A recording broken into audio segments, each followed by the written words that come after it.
राहत देते हैं। कदम आगे बढ़ाइए और समझने की कोशिश कीजिए हिंदुस्तान में क्या क्या किस किस रूप में कैसी चीजें पलट जाती हैं। एक नई स्थिति आपको दिखाते हैं और लिए चलते हैं आपको छत्तीसगढ़। नीतीश जी को हृदय से एक बात के लिए अभिनंदन करता हूं। नशा मुक्ति का जिस प्रकार से उन्होंने अभियान चलाया है, आने वाली पीढ़ियों को बचाने के लिए उन्होंने जो बीड़ा उठाया है, मैं उनकी बहुत बहुत अभिनंदन करता हूं, बधाई देता हूं। प्रधानमंत्री मोदी ने पटना जाकर शराबबंदी पर बिहार के सीएम की पीठ ठोकी थी। जी, नीतीश की पीठ ठोकी गई थी। लेकिन बीजेपी के छत्तीसगढ़ के सीएम रमन सिंह ने तय किया है अब उनकी सरकार ही शराब बेचेगी। सवाल 3900 करोड़ का है।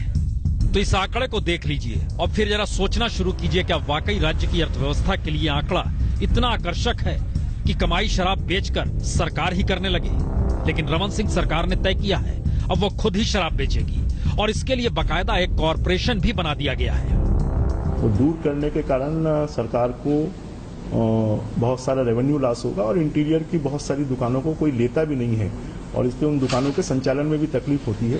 इसलिए इसके लिए आबकारी का एक कॉरपोरेशन बनाने का निर्णय हुआ है। तो शराब की बिक्री और ठेकों के लाइसेंस से होने वाली ये कमाई छत्तीसगढ़ सरकार को इतनी प्यारी है कि चुनाव के वक्त चुनावी घोषणा पत्र में जो रमन सरकार ने कहा था कि कुछ इलाकों में आंशिक तो कुछ इलाकों में पूरी तरह शराबबंदी होगी, और अब ये चुनावी वादा हवाई हो चुका है, जिससे लोगों में गुस्सा है। तो गुस्से की बात बाद में, लेकिन उससे पहले चुनावी घोषणा पत्र का मतलब बीजेपी के लिए क्या होता है, ये गाजियाबाद में आज प्रधानमंत्री मोदी ने पढ़ाया। उसे भी सुन लीजिए। भारतीय जनता पार्टी का चुनाव घोषणा पत्र नहीं होता है, वो संकल्प पत्र होता है। संकल्प पत्र। तो पीएम ने ये बात सिर्फ यूपी के लिए कही या बीजेपी के लिए कही या सभी राज्यों के लिए कही, जो भी कही है, लेकिन रमन सरकार अब शराब बेचने को तैयार है तो वाकई लोगों में गुस्सा है। और सरकार के फैसले से कई महिला संगठन भड़के हुए हैं। उनका तर्क है जिस सरकार को सामाजिक कल्याण के काम करने चाहिए वह खुद ही शराब बेचेगी, तो इससे ज्यादा गलत तो कुछ हो नहीं सकता।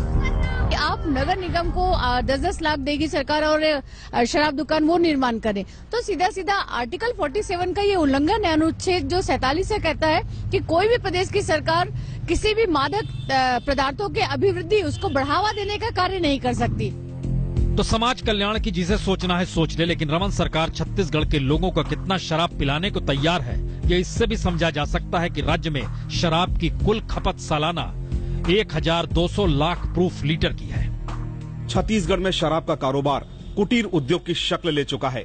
देश में शराब भले ही सामाजिक बुराई के रूप में देखी जाती हो, लेकिन यहाँ सरकारी प्रोत्साहन के चलते ये बाकायदा कल्चर के रूप में तब्दील हो चुकी है। सरकार ने इसे ऐसा ही बढ़ावा देना जारी रखा तो वो दिन दूर नहीं जब यहाँ की एक बड़ी आबादी सामाजिक विघटन की गिरफ्त में नजर आएगी। कैमरामैन महेंद्र के साथ सुनील नामदेव, रायपुर, आज तक। तो प्रधानमंत्री जब आप गाजियाबाद में जिक्र कर रहे थे कि दरअसल बीजेपी का घोषणा पत्र नहीं संकल्प पत्र होता है, तो हम आपको बताते हैं कि दरअसल 6 बरस पहले खुद रमन सिंह ने क्या कहा था। उनका बहुत साफ कहना था, हमारी सरकार ने राजस्व का नुकसान सहकर भी राज्य में शराबबंदी लागू करने की मानसिकता बना ली है। अब शराबबंदी में भी छत्तीसगढ़ पूरे देश के लिए आदर्श राज्य बनेगा। सार्वजनिक वितरण प्रणाली के छत्तीसगढ़ मॉडल की तरह हम देश को नशाबंदी का छत्तीसगढ़ मॉडल भी देंगे। 17 जून 2011। जी, तो मॉडल आपके सामने है, किस किस मॉडल को कैसे कैसे उठाइएगा। लेकिन चुनाव का मौका है और चुनाव के